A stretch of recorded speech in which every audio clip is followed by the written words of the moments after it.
Hello everybody, welcome to part 15 of Let's Play Pokemon White 2. In the last part we were just beginning to head out along Route 4 and battle some of the trainers there and make this trade that I mentioned earlier was going to happen.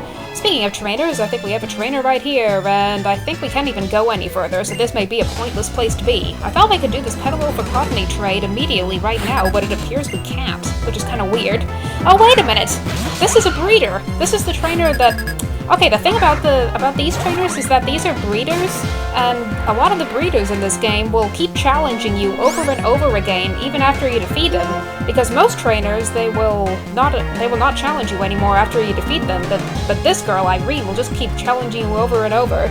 And I noticed immediately, based on her name and the Pokemon she sent out, I have encountered this trainer many times in my playthrough of Black 2, and she apparently uses the same Pokemon in White 2 as well.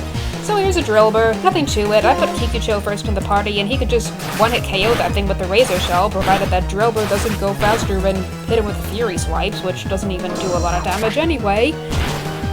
So here we go, here's a Drillbur down, and based on my experience, her next Pokemon will be a Marill, right? Yep, Marill. She has the exact same Pokemon as she does in Black 2. This is no surprise. I'm gonna use Flick for this. This is like a no-brainer. I don't have Lumina or Genitor, I think, in the party. Do I have Genitor in the party? Maybe not. If I did, I could use him, but I figure Flick needs the experience anyway. Maybe one Razor Leaf should take care of it. But yeah, challenging this trainer, it's really good to go in with it against this trainer with a Grass-type Pokemon. This is actually a good source of experience for Grass Pokemon. That Sandstorm is going on, and that Marill just keeps getting hit by it. But yeah, this will be a good place to level up Flick and also the Cottony that we'll get later, hopefully. I guess we can't get it. I guess we can't progress any further in Route 4 until we get the badge from Burgh, so we might not even be able to do this trade yet. Well, gee, I brought this Petalil out here for nothing, I guess. Is this... Yeah, it looks like this path really is blocked off. And that town area up there is where the trade is going to happen, so I guess we just can't access that area until we defeat Burgh. Hey, trainer, these boulders suddenly lined up like this, and they look suspiciously like Crustle. Don't they look like Crustle? That's kind of what they look like, don't they? Anyway, it appears that we can't even go past this area, and here are just more trainers, so that was kind of pointless. Well, I guess then the only thing we can really do now is level everybody up and get everybody ready for the battle with Burgh. It looks like Burgh is basically standing in our way. So, I guess... Well, gee, I didn't really expect this to happen. I'm gonna have to do a lot of training. I want to get everybody to level 20 before challenging Burgh, and I think I have a team that I could sort of put together for that. So I'll be putting together a team to that, since there's nothing really much else we can do before challenging Burgh.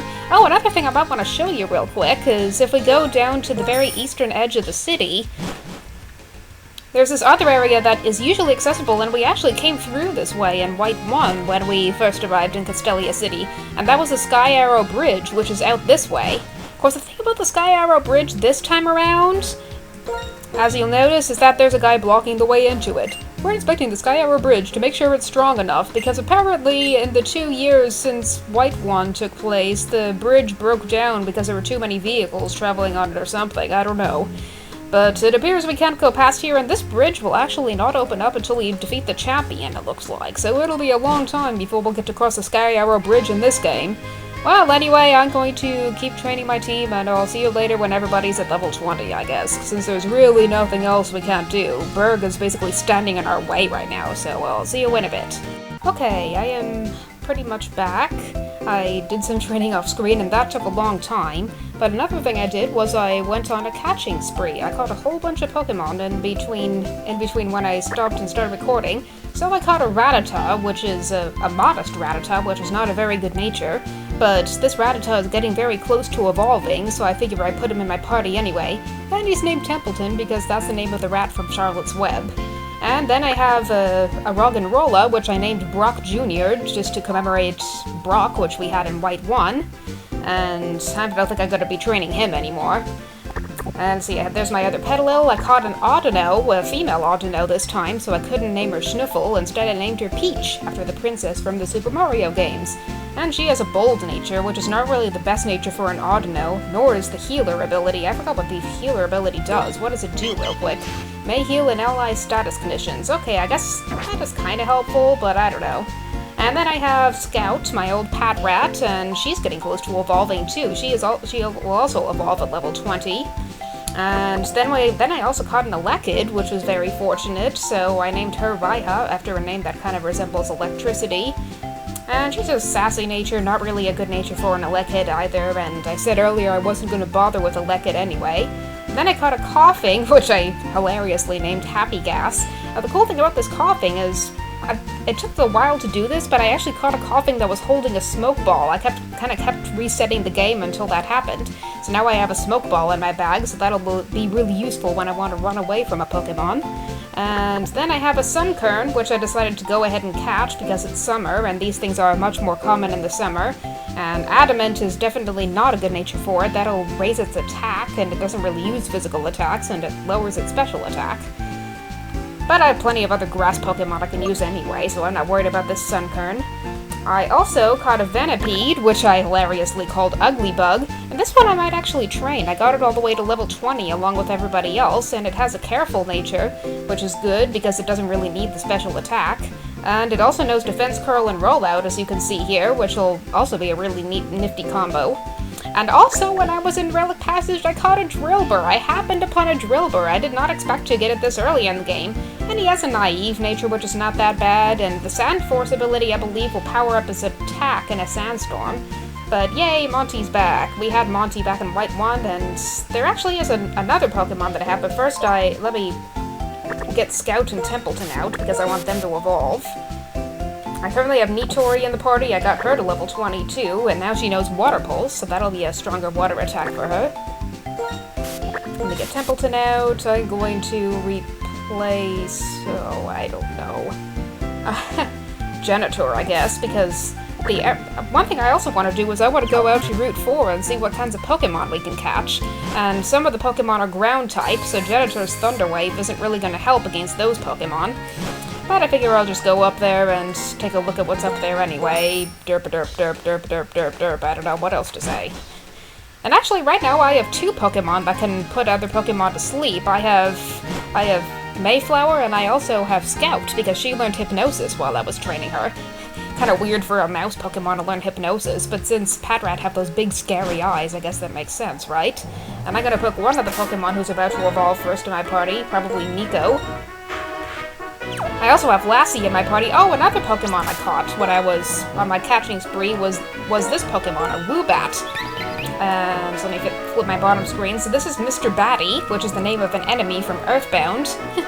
So kind of an interesting little one. And his ability is Klutz, which will prevent him from using held items, which will not really be good most of the time, but it will be good if he gets a harmful item switched to him or something, which can sometimes happen. But oh well, not too important anyway. Let's see what this Pokemon is. I might try to catch it if it's something interesting. No, it's a Minccino? There are wild Minccino this early in the game? I did not expect this. I didn't expect there to be Minccino here. But oh well, I guess I'll have Nico fight this thing anyway. I'm not even going to bother capturing it yet. I think I'll probably catch a few of these Pokemon off screen. Since you've watched me catch a Pokemon a bunch of times, I guess you pretty much know how it works by now, right? And this Minccino, we already saw Wild Minccino in White 1, so I don't think I really need to show them again. And these things are pretty easy to defeat, especially since it's kind of like a mouse. I don't know if it is a mouse, but it at least looks like a mouse. And hey, it got KO'd by the Sandstorm anyway. That's one complication to evolving, to try to catch Pokemon in this area, is that you get this Sandstorm going on, which will constantly drain the Pokemon's HP if it's not ground type or something. And Nico did not even evolve in that level up. That was kind of lame. What else do we have here? Oh, a Darumaka! This is another Pokemon I'm going to try to catch, since it'll be really useful against Burgh. In fact, I probably could catch this one and call it Burning Man, but I want Nico to level up first. And I'm just kind of trying to run through this, and I'll have Nico use Growl, because I know how Darumaka like to use really powerful physical attacks, like Fire Fang. What else am I gonna do? I don't know. I'll try using Assist. Yeah, Focus Energy. That helped. Excuse me while I defeat this Darumaka. And I might have to switch out, actually. It's too bad I took Nitori out of the party. I'll use Lassie instead.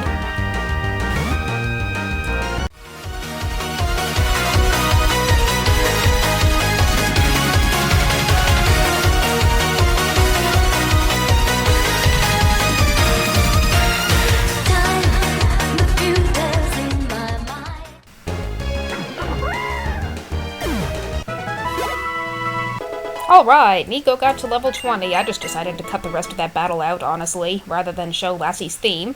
But Nico was finally evolving, and we all know what he's gonna become, but I figure I always like watching the Pokemon evolve anyway. Although this will take quite a bit of time, what I might actually do is maybe train my Pokemon some more, maybe catch a few more of the Pokemon that'll appear in here. And if somebody else evolves, or if I find another interesting Pokemon, I'll show you, but I'll cut the rest of this out while I go search for more interesting Pokemon. Okay, here we go. I found a Sandile, and these of course we already saw in White 1, but I figured I'd have Mayflower finish this one off. I started the battle out with Templeton, but he was low on HP at the beginning of the battle, so I figure I'd give Mayflower a chance to defeat this thing, since her attacks will be super effective against it. Now let's see Templeton evolve! At least I think he'll get to level 20. Yep, he did. Alright. So, Templeton, as we all know, is a Rattata, and Rattata did not appear in White 1, but I still think a lot of you know what he's going to evolve into. Basically, the Pokemon that I thought would appear in the wild in the Castelia sewers. Yes, this is a Raticate, which I also accused of appearing in the sewers in that sewer thing in Earthbound, and I cannot really talk right today, can I? And okay, he's learning Scary Face, so I completely forgot about the fact that he learns that. I guess I'll have him forget Focus Energy, because Focus Energy doesn't really do much besides raise the critical hit rate, which I guess is sometimes helpful, but not really that useful in my opinion. Well, I guess I'll see you later when Scout evolves, I guess. Okay, I am finally back after a bit more training, so I caught a few more Pokemon in Route 4, but none of them were really too exciting. I got this Darumaka, which I named Warm Fuzzy just for the heck of it, but it's a bold nature, so I don't really like that much, and I'm not really too crazy about Darumaka anyway. I also got a Sandile, who is K-Rool again.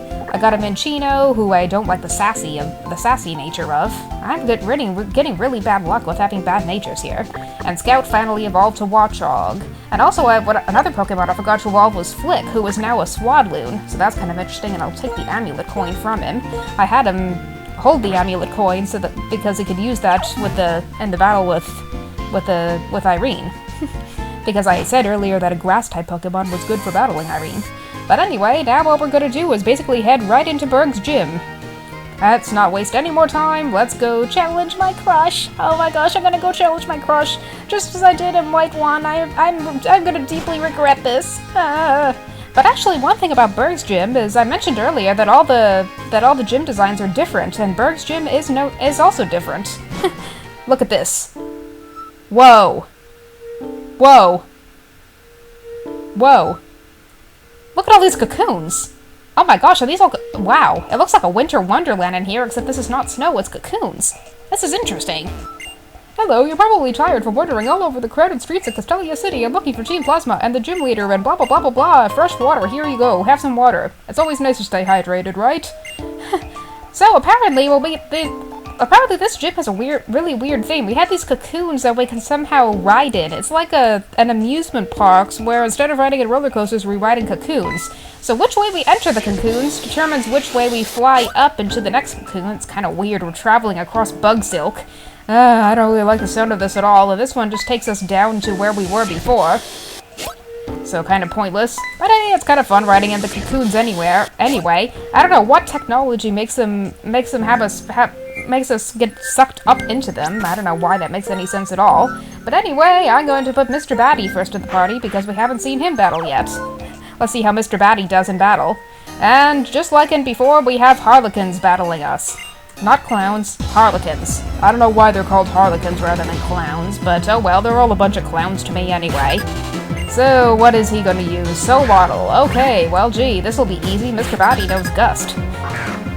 He also knows this unique attack to him called Heart Stamp, which is a psychic attack and it's physical, but I don't think that's gonna help him much here. And bug attacks are gonna be neutral to him because he's psychic and flying type. But hey, we gotta one-shot the Soulwaddle, and I don't want to do that because Soulwaddle is so darn cute. Ah, and here's another Soulwaddle.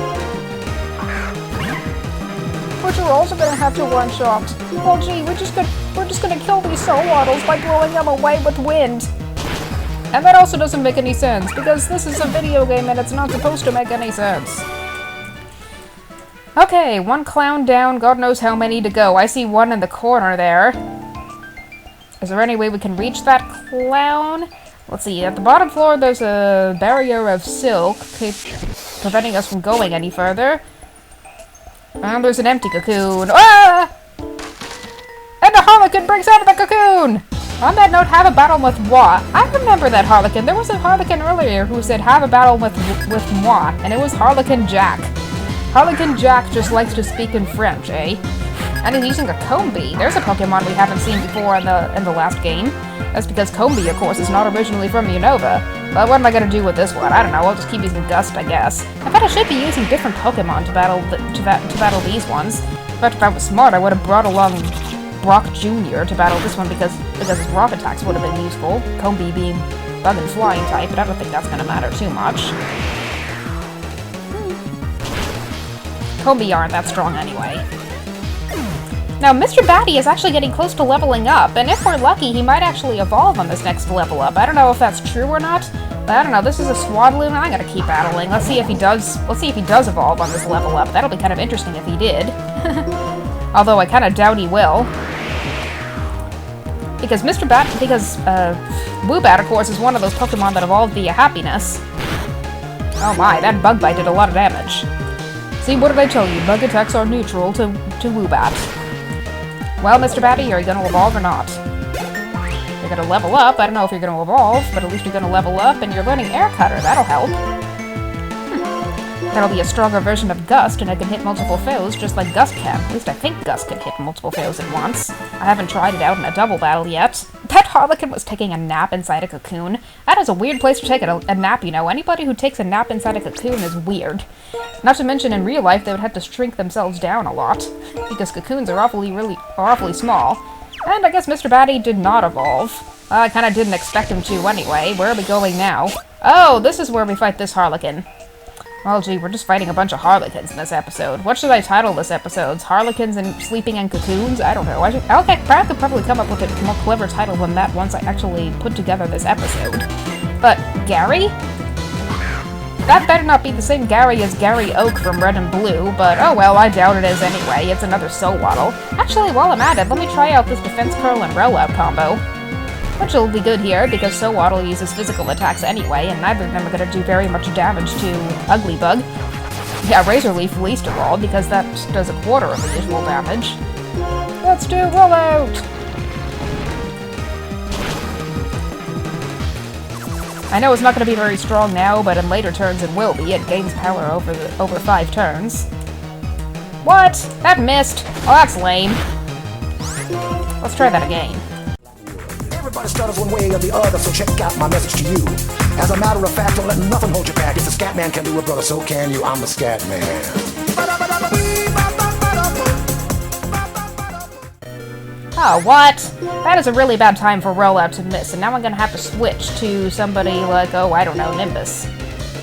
I brought Nimbus into the party just because he's really resistant to bug attacks. Fighting Pokemon are strong against them, and Steel Pokemon are strong against them, so this will be really good. And I don't know, I'm gonna use Force Palm. What attack Nimbus did learn while leveling up was Me First, which will allow him, if he goes first, to copy whatever attack the foe's about to use. But I don't know if that's gonna help him much anyway, and I'm gonna switch Pokemon, I guess. I'll send out Orville, I guess. Especially Orville, since he's gonna evolve on the next level up. So if he can level up sometime during our time here in the gym, then that'll be great.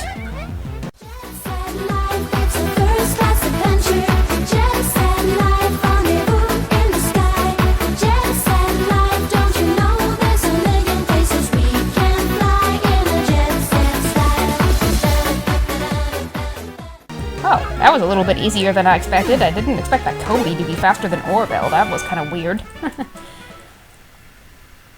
Well, let's see where the cocoons will take us next. Well, let's see where the threads of fate will take us next. That's appropriate, eh? Oh, it'll bring us to another clown.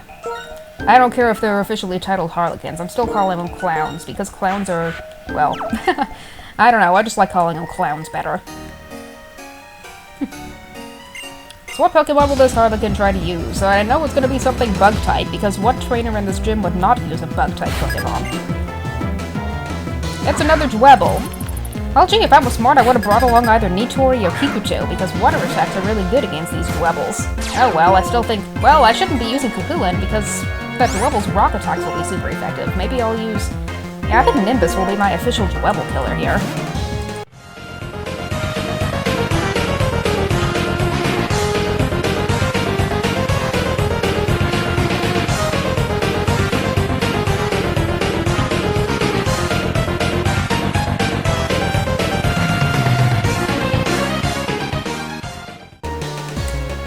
Well, gee, those Dwebels are tough. Maybe once I come back to challenge Burgh, I should put a water Pokemon in my party, like maybe Pikachu or something. So, here's a Swadloon. I'll switch back to Hihou, because he didn't officially battle that Dwebel.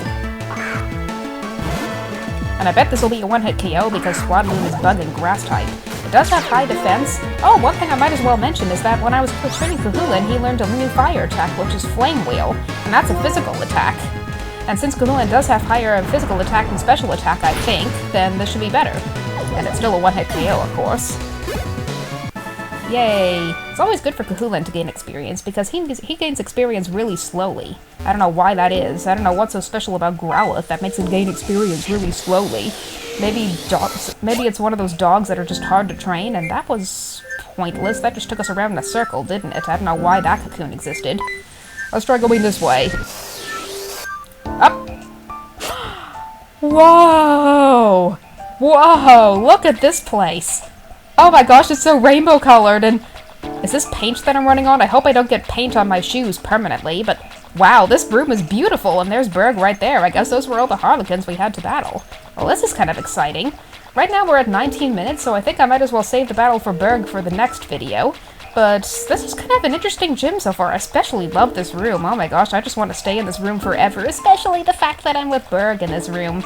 I mean, he's right there.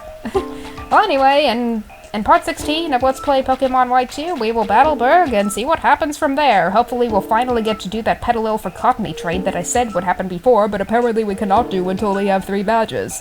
So we'll see you in a bit.